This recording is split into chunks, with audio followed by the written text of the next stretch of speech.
Well, citizens, it's me again, Sister Sadie.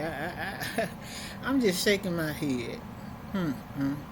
I just seen a posting where they talking about it's all this trouble in the world and black folks ain't in it.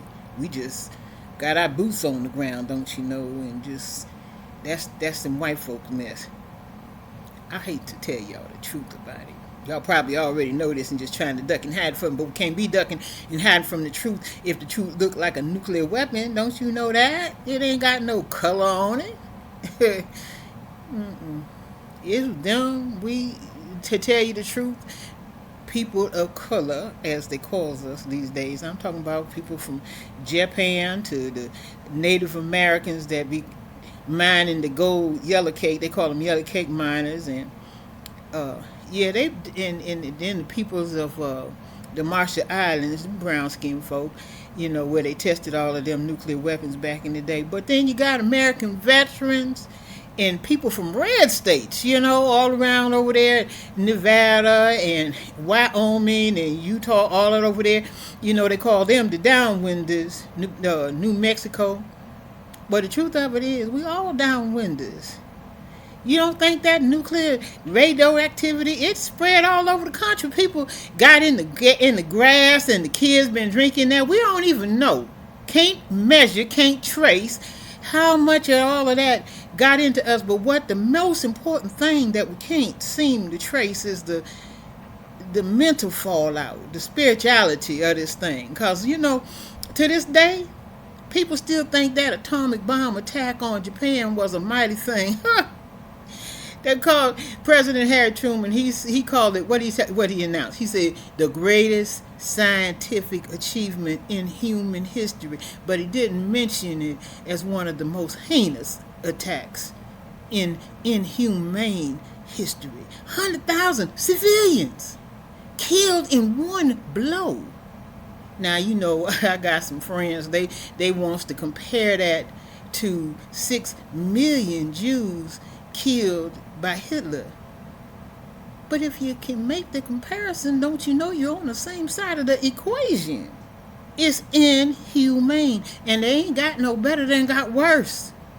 100,000 80 years ago. Thermonuclear weapons, shoot. Them bombs they dropped on Japan was a firecracker compared to what them things can do today. And we talking about, it ain't got nothing to do with us. Yeah, dude. Here's what it got to do with all of us. All of us. We in this thing together. And we either going to stand together, we're going to fall together. Now, ultimately, maybe it don't make no difference. But right now, this here issue, this nuclear weapons thing, is one of the few things that everybody on Earth got to fear together. Something we all got in common. And something that we could together do something about. See, remember the way that the atomic bomb worked. They struck one little tiny atom that they couldn't hardly even detect, couldn't see it.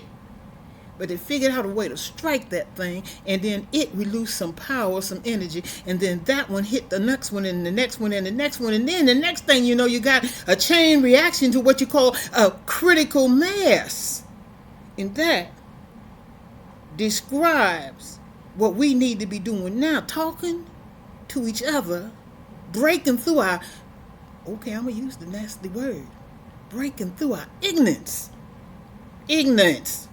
It's ignorance to say this don't got nothing to do with you. It got everything to do with you and your generations to come. And we can do something about it if we ain't too ignorant and too careless. I don't know if I said careless or callous, but both of them words work. To do something about it. So let's don't pretend like we got a magic robe that's gonna protect us from nuclear weapons. We ain't wearing no bunkers on our backs. It got to do with all of us. And all of us got something to do to help us get back to Sanity Road. Y'all, each one of us got to talk about how in the world can we get back to Sanity Road.